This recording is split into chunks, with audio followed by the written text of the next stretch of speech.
한국이요? 거기서 배울 게 뭐가 있죠? 믿기 힘든 사건이 발생했습니다.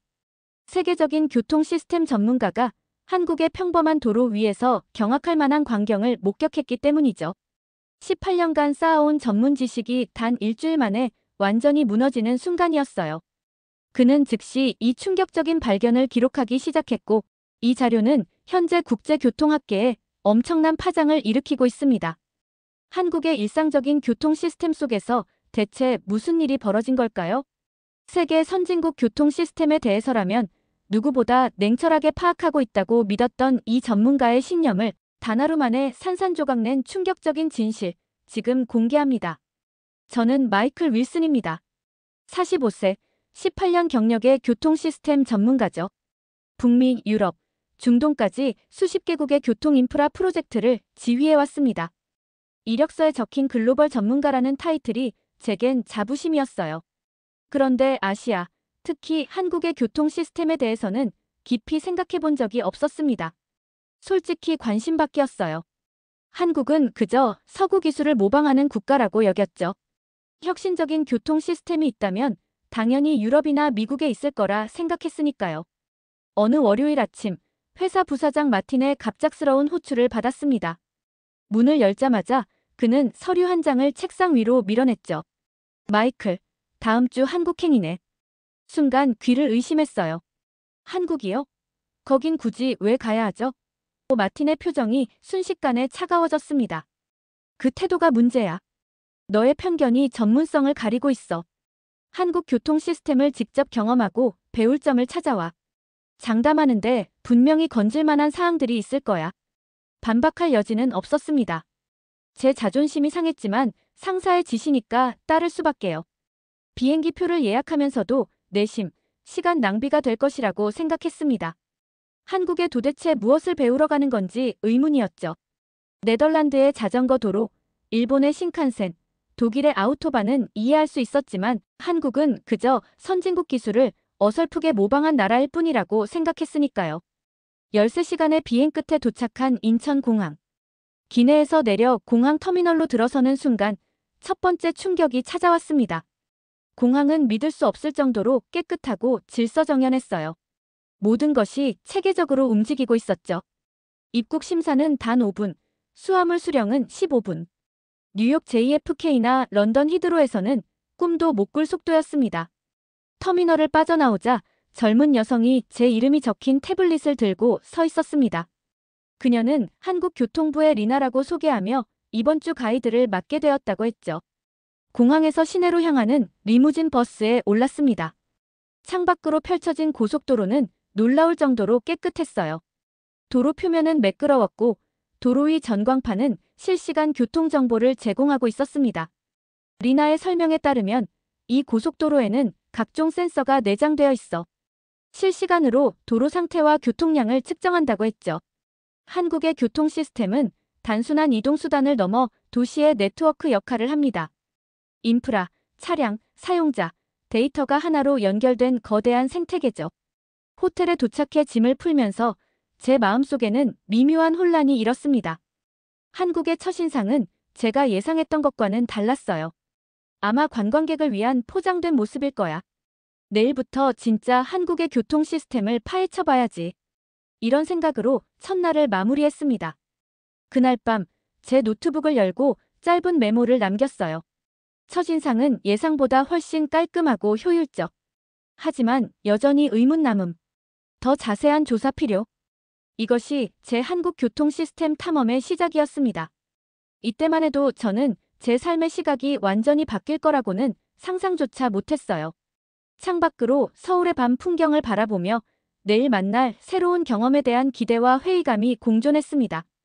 과연 미국의 교통 전문가인 내가 한국에서 배울 것이 있을까? 이 질문에 답을 찾기 위한 여정이 이제 막 시작되었습니다.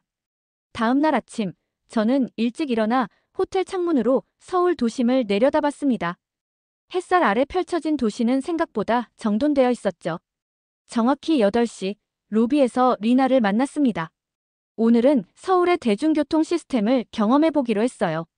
리나의 안내와 함께 지하철과 버스를 이용해 이동하면서 환승 시스템이 어떻게 작동하는지 직접 체험해보기로 했죠. 그녀는 저에게 티머니 교통카드를 건네며 이것 하나로 모든 대중교통을 이용할 수 있다고 설명했습니다. 저는 조금 의아했어요. 미국에서도 교통카드 시스템은 있지만 대부분 지하철이나 버스 같은 특정 교통수단에 한정되어 있었거든요. 가장 가까운 지하철역으로 걸어가는 길에 리나의 스마트폰 화면이 눈에 들어왔습니다. 카카오티라는 앱을 보여주며 설명해 주었죠. 대부분의 한국인이 이 앱을 사용합니다. 지하철, 버스 경로 검색은 물론 택시 호출까지 한 앱으로 해결할 수 있어요. 앱 화면을 자세히 보니 실시간으로 지하철과 버스의 위치, 도착 예정 시간이 정확하게 표시되고 있었습니다. 더 놀라운 것은 각 지하철 칸의 혼잡도까지 색상으로 구분되어 있다는 점이었죠. 어느 칸이 덜 붐비는지 미리 알 수 있다니 정말 실용적인 기능이었어요. 지하철역에 도착해서 교통카드를 단말기에 터치하고 들어갔습니다. 역사는 깨끗했고 플랫폼에는 스크린 도어가 설치되어 있었어요. 전광판에는 열차 도착 현황이 표시되고 있는 듯 했습니다. 리나의 설명에 의하면 2호선 열차가 신도림역을 출발했습니다. 라는 메시지라고 하더군요.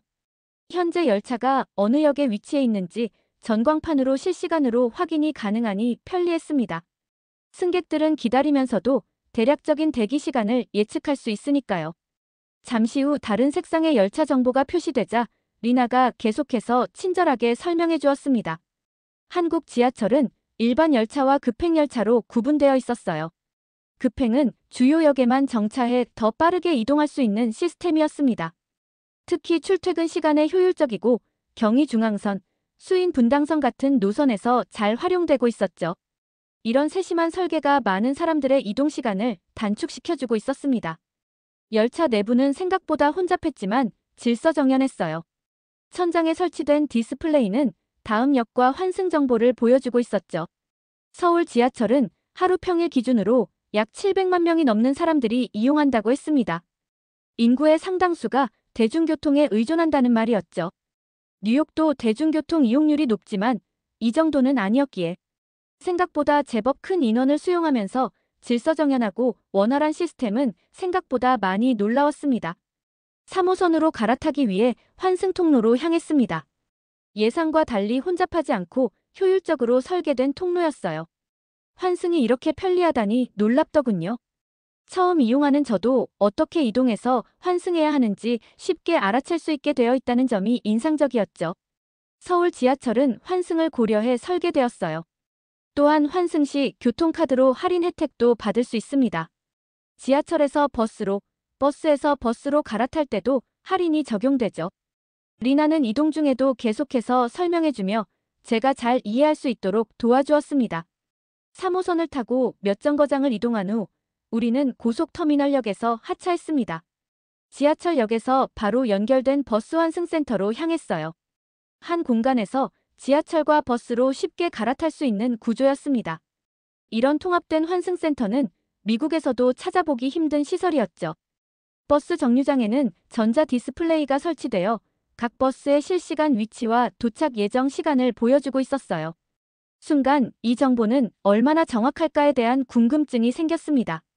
이 정보는 85에서 90% 정도의 정확도를 가지고 있어요.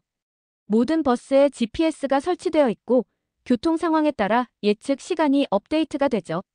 리나의 설명에 저는 감탄했습니다. 미국의 많은 도시에서도 비슷한 시스템을 도입하려 했지만 이 정도로 정확함은 보기 힘들었기 때문이었죠. 버스 창밖으로 서울의 거리를 바라보며 리나가 서울의 버스 시스템에 대해 더 자세히 설명해 주었어요. 서울의 버스는 색깔로 종류를 구분하고 있었습니다. 파란색은 간선버스로 주요 도로를 따라 운행하고 초록색은 지선버스로 동네 구석구석을 다닌다고 했어요. 노란색은 순환버스, 빨간색은 광역버스로 서울과 수도권을 연결한다고 했죠. 색상 구분만으로도 어떤 유형의 버스인지 쉽게 알 수 있어 관광객에게도 편리한 시스템인 것 같았어요. 강남역에 도착해서 내린 후 리나는 스마트폰으로 또 다른 앱을 보여주었습니다. 서울의 공공자전거인 따릉이 서비스를 이용할 수 있는 앱이었어요.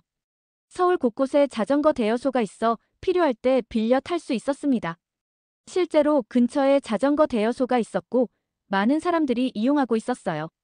리나는 한국의 교통 시스템 강점에 대해 더 설명해 주었습니다. 통합성이 가장 큰 특징이라고 했어요. 하나의 교통카드로 지하철, 버스, 택시까지 이용할 수 있고 앱으로 모든 정보를 확인할 수 있었죠. 특히 교통 데이터가 공유되어 효율적인 경로를 제안받을 수 있다는 점이 인상적이었어요. 저는 깊은 감명을 받았습니다. 미국에서도 교통 앱이 있지만 이렇게 모든 교통수단이 하나로 통합되어 있는 경우는 드물었기 때문이죠. 특히 환승 할인 시스템은 대중교통 이용을 더욱 장려하는 똑똑한 정책이라는 생각이 들더군요. 이런 작은 차이들이 모여 한국의 대중교통 이용률을 높이고 결과적으로 더 효율적인 도시교통 환경을 만든 것 같았습니다. 하루 종일 대중교통을 이용하면서 저는 서울의 대중교통 시스템이 단순히 효율적이라는 말로는 설명할 수 없는 수준임을 깨달았어요. 기술적 우수성을 넘어 사용자 경험을 세심하게 고려한 설계가 돋보였죠. 미국으로 돌아가면 꼭 이런 통합 시스템을 제안해봐야겠다는 생각이 들었습니다. 다음 날, 저는 리나와 함께 서울교통정보센터를 방문했습니다. 이곳은 서울 전역의 교통 흐름을 실시간으로 모니터링하는 곳이었어요. 건물 내부로 들어서자 대형 스크린이 가득한 관제실이 눈에 들어왔습니다. 센터 관계자의 설명에 따르면 이곳에서 서울 전체의 교통 상황을 한눈에 볼 수 있다고 했어요. 벽면을 가득 채운 스크린에는 서울의 주요 도로와 교차로가 색상별로 표시되어 있었습니다. 녹색은 원활한 흐름, 노란색은 지체, 빨간색은 정체 구간을 나타내고 있었어요. 이 데이터를 어떻게 수집하는지 궁금해졌습니다. 센터 관계자는 서울 곳곳에 설치된 CCTV, 도로 위 센서, 그리고 대중교통 및 택시의 GPS 정보를 종합해서 만들어진 것이라고 설명했어요. 또한 카카오티, 네이버 지도 같은 내비게이션 앱에서 익명화된 사용자 데이터도 공유받는다고 했습니다. 리나의 설명에 따르면 교통 데이터는 정부와 민간이 함께 공유하는 생태계를 형성하고 있다고 했어요. 정부는 인프라 데이터를 제공하고 기업들은 사용자 데이터를 공유한다고 하더군요. 시민들은 이 덕분에 더 정확한 교통정보 서비스를 받을 수 있다고 했죠. 이런 협력 모델은 미국에서도 시도는 했지만 이렇게 광범위하게 작동하는 경우는 드물었습니다. 개인정보 보호와 데이터 공유 사이의 균형을 잘 맞춘 것 같았어요. 관제실 한쪽에서는 몇몇 직원들이 교통 신호 시스템을 모니터링하고 있었습니다. 이것은 스마트 신호 시스템이라고 했어요. 교통량에 따라 신호 주기를 실시간으로 조정한다고 했습니다. 무엇보다 긴급 차량 우선 시스템이 가장 인상적이었습니다. 서울 시내를 달리던 중 갑자기 사이렌 소리가 들리면 모든 차량이 마치 약속이라도 한 듯 도로 가장자리로 비켜서서 중앙에 넓은 통로를 만들어주는 모습이 놀라웠어요. 마치 바다가 갈라지는 것 같았죠. 미국에서는 상상도 할 수 없는 질서정연함이었습니다. 한국에서는 구급차나 소방차 같은 응급 차량이 접근하면 해당 경로의 신호등이 자동으로 조정된다고 했어요. 이 시스템 덕분에 응급 차량의 현장 도착 시간이 평균 4분 단축되었다고 했습니다. 생명과 직결된 문제에서 4분은 엄청난 차이를 만들 수 있는 시간인 거죠. 더 놀라운 건 긴급 차량이 지나가는 경로의 모든 신호등이 녹색으로 바뀌고 교차하는 도로는 빨간불로 변한다는 점이었습니다. 이 시스템을 보고 있자니 미국의 의료 시스템이 생각났어요. 아무리 훌륭한 의료 기술이 있어도 환자가 병원에 빨리 도착하지 못하면 소용없잖아요. 이런 시스템이 얼마나 많은 생명을 구할 수 있을지 상상하니 가슴이 벅차올랐습니다. 한국에서는 긴급 차량을 위해 길을 비켜주지 않으면 범칙금이 부과된다고 하지만 대부분의 운전자들은 자발적으로 협조한다고 하더군요. 이는 법적 제재 때문만이 아니라 생명을 구하는 일에 동참한다는 의식이 높기 때문이라고 했습니다. 이 말을 들으며 기술과 시민의식이 결합될 때 얼마나 아름다운 결과가 나올 수 있는지 새삼 깨달았어요. 서울교통안전교육센터 방문도 매우 인상적이었습니다. 이곳은 어린이부터 성인까지 모든 시민이 교통안전 교육을 받는 곳이었죠.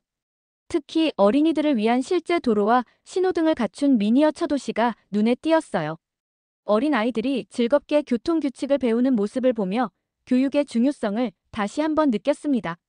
미국에는 이렇게 체계적인 교통교육시설이 없는데 한국에서는 어릴 때부터 교통안전 의식을 심어주는 것이 중요하게 생각한다고 하더군요. 이 센터에서는 매년 10만 명 이상의 어린이가 교육을 받는다고 했습니다. 실제 스쿨존 방문에서는 가슴이 뭉클해지는 경험을 했어요. 학교 앞 도로에는 AI 기반 어린이 보호 시스템이 설치되어 있었습니다. 카메라가 어린이를 감지하면 자동으로 주변 신호등을 조정하고 운전자에게 경고 메시지를 보낸다고 했어요. 한 차량이 스쿨존에 접근했을 때 도로 위 LED 표시등이 빨간색으로 변하며 어린이 보호구역이라는 메시지가 표시되었고 차량은 즉시 속도를 줄이더군요. 아이들의 안전을 이렇게까지 세심하게 신경 쓰는 모습에 감동했습니다.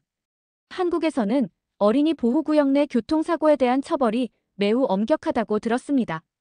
하지만 그보다 중요한 건 운전자들의 의식이라고 했어요. 아이들의 안전이 최우선이라는 공감대가 이미 형성되어 있는 듯 했죠. 도로 파손 신고 앱도 흥미로웠어요.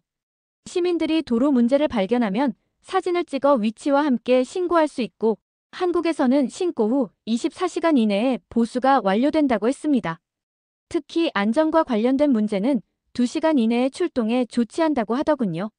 미국에서는 상상도 못할 일이었어요. 실제로 한 시민이 아침에 신고한 도로 균열에 관해 신고했던 것이 오후에는 이미 보수된 사진과 함께 처리 완료로 표시된 사례도 살펴봤습니다. 이건 정말 놀라운 효율성이었어요. 시민과 정부가 이렇게 긴밀하게 협력할 수 있다니 부러움을 넘어 감탄이 절로 나왔죠. 다음으로 저는 버스 관제 시스템을 살펴봤습니다. 서울 전역의 버스가 실시간으로 추적되고 있었어요. 버스 기사들과 어떻게 소통하는지 궁금했습니다. 각 버스에는 통신 장비가 설치되어 있어 관제센터와 실시간으로 메시지를 주고받을 수 있다고 하더군요. 또한 버스가 일정보다 너무 빠르거나 늦을 경우 자동 알림이 발송된다고 했습니다. 이런 시스템은 버스의 정시성을 크게 향상시킬 것이 분명했죠. 교통정보센터의 또 다른 부서에서는 빅데이터 분석 작업이 진행 중이었습니다. 이곳에서는 무엇을 하는지 물어봤어요. 센터 관계자는 축적된 교통 데이터를 분석해 패턴을 찾고 미래 교통 상황을 예측한다고 설명했습니다. 예를 들어 특정 날씨에 어떤 구간이 정체되는지, 공휴일에는 어느 지역이 혼잡한지 등을 분석한다고 했어요.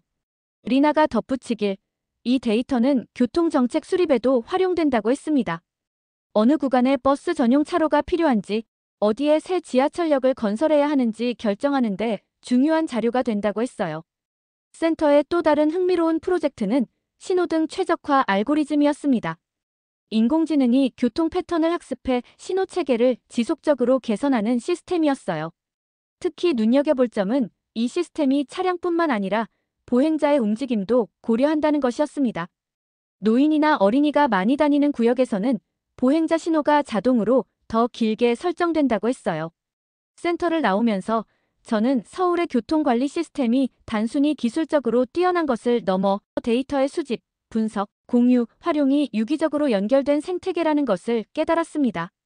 특히 정부와 민간의 협력 모델은 미국에서도 배울 점이 많다고 느꼈어요. 리나가 어떤 점이 가장 인상적이었는지 물어봤습니다. 잠시 생각하다가 데이터 공유의 개방성이라고 대답했어요. 미국에서는 여러 기관과 기업들이 각자의 데이터를 보호하려는 경향이 강했기 때문이었죠. 하지만 한국에서는 모두가 데이터를 공유해 더 나은 서비스를 만들어내는 것 같았어요. 리나는 교통 문제는 한 기관이나 기업이 해결할 수 없고 모두가 협력할 때 비로소 효율적인 시스템이 만들어진다고 말했습니다. 이 말에 저는 깊이 공감했어요. 이날의 경험은 제게 깊은 인상을 남겼습니다. 기술 자체보다는 그 기술을 어떻게 활용하고 통합하느냐가 성공적인 교통 시스템의 핵심이라는 교훈을 얻었어요. 이런 접근 방식은 미국으로 돌아가 제가 참여하는 프로젝트에도 적용해 볼 만한 가치가 있다는 생각이 들었습니다. 다음 스케줄로 우리는 한국의 제2의 도시라는 부산으로 이동했습니다. 실제 제 전문 분야인 고속도로를 확인해 볼 수 있는 기회였죠. 놀라울 일이 더 이상 없을 것으로 여겼던 제 예상은 톨게이트에서부터 무너져 내렸습니다. 그리고 이곳의 하이패스를 지나는 순간 이것은 제가 한국에서 경험한 가장 효율적인 시스템이라고 생각했어요. 미국이나 다른 유럽 국가의 톨게이트에서는 차들이 줄지어 서서 통행료를 내느라 시간을 허비하는데 한국에서는 차량들이 시속 60km 이상의 속도로 멈추지 않고 그대로 통과하더군요. 저희 차량도 멈추지 않고 그대로 지나쳐왔죠. 한국에서는 99% 이상의 차량이 하이패스를 사용한다고 했어요. 통행료로 인한 정체는 많이 해소된 상태라고 했죠. 더 놀라웠던 점은 요금 결제 방식이었어요. 하이패스 단말기와 연결된 선불카드나 신용카드로 자동 결제가 이루어지며 나중에 스마트폰 앱으로 이용 내역과 요금을 확인할 수 있다고 했습니다. 이 시스템 덕분에 연간 약 2,370억 원의 사회적 비용이 절감되고 연간 탄소 배출량도 상당히 줄었다는 통계도 나왔다 했어요. 이렇게 전면적인 자동화 시스템이 정착되기까지 많은 시간과 노력이 들었겠지만 그 결과 놀라운 효율성을 얻은 성과였죠. 한국의 고속도로를 달리면서 왜 우리는 이렇게 하지 못했을까? 교통 전문가로서의 자부심에 금이 가는 순간이었습니다. 또 하나 놀라웠던 것은 색깔 유도선 시스템이었어요. 고속도로 바닥에 그려진 선명한 핑크색 선이 출구로 향하는 차선을 따라 있더군요. 처음 봤을 때는 의아했어요. 왜 도로에 이런 색깔 선이 그려져 있지? 색깔선은 복잡한 분기점에서 운전자들이 혼동하지 않도록 돕는 아이디어라고 했습니다. 이런 단순하면서도 효과적인 아이디어가 교통사고를 30% 이상 감소시켰다는 사실에 또 한 번 충격을 받았습니다.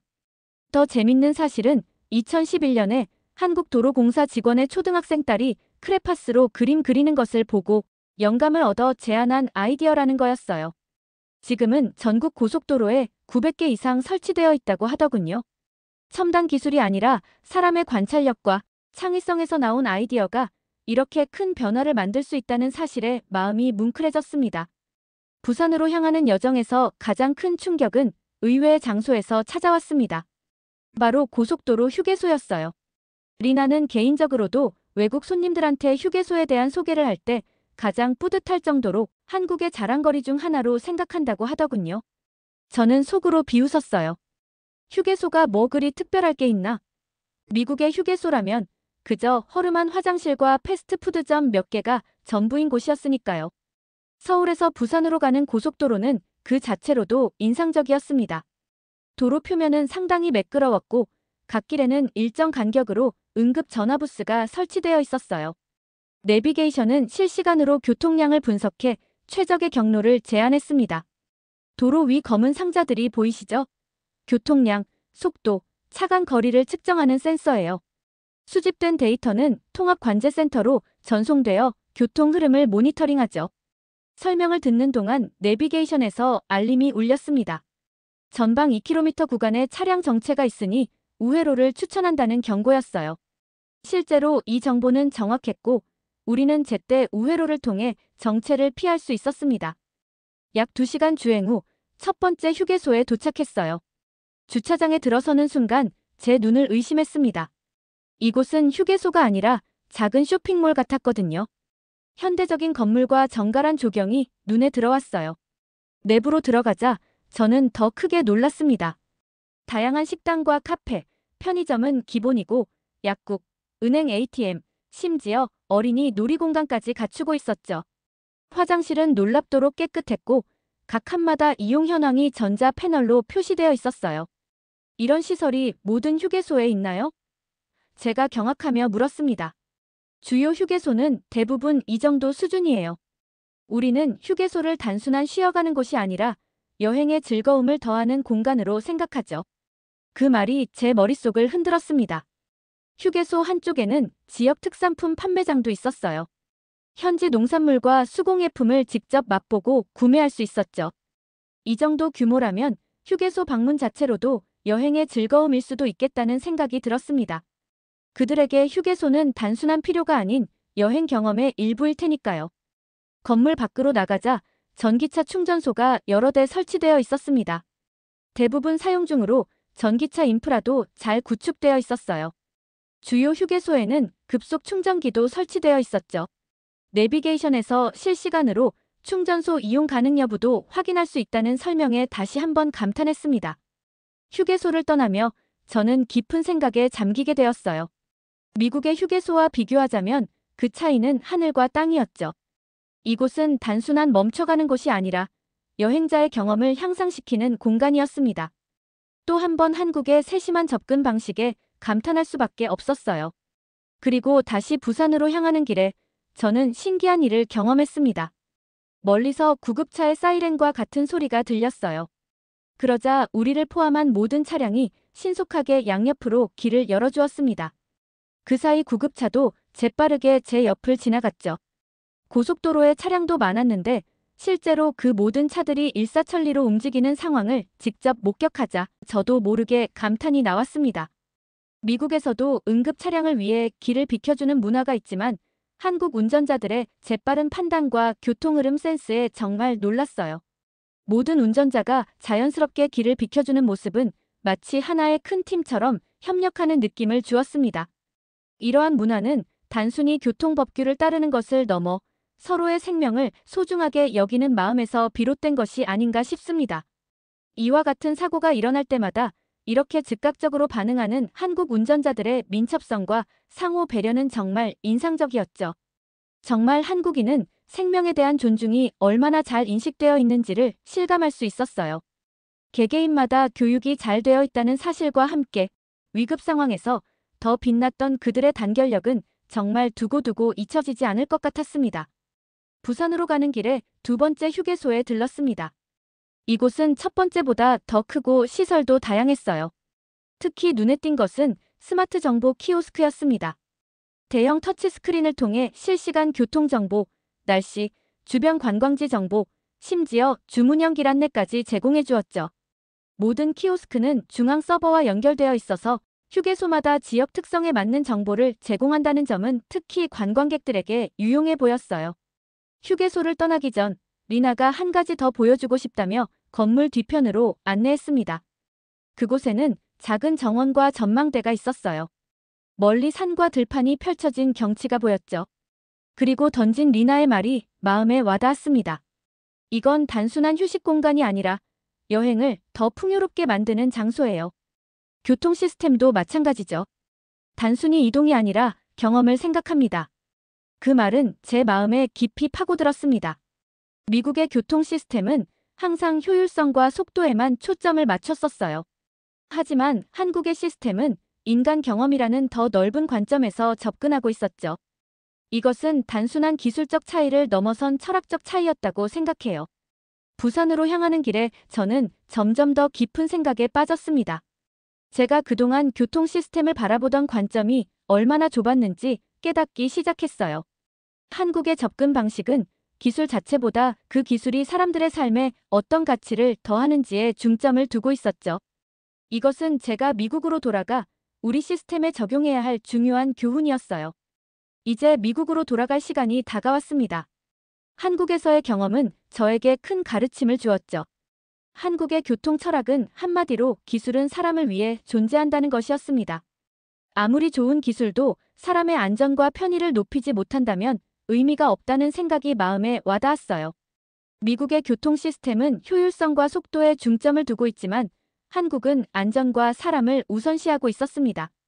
교통 전문가로서의 자부심이 완전히 무너진 것 같았어요. 하지만 이제는 새로운 시각으로 교통 시스템을 바라보게 되었습니다. 이제 저는 미국으로 돌아와 한국에서 배운 교훈을 어떻게 적용할지 고민이 시작되었습니다. 아마 상관인 마티는 저에게 묻겠죠.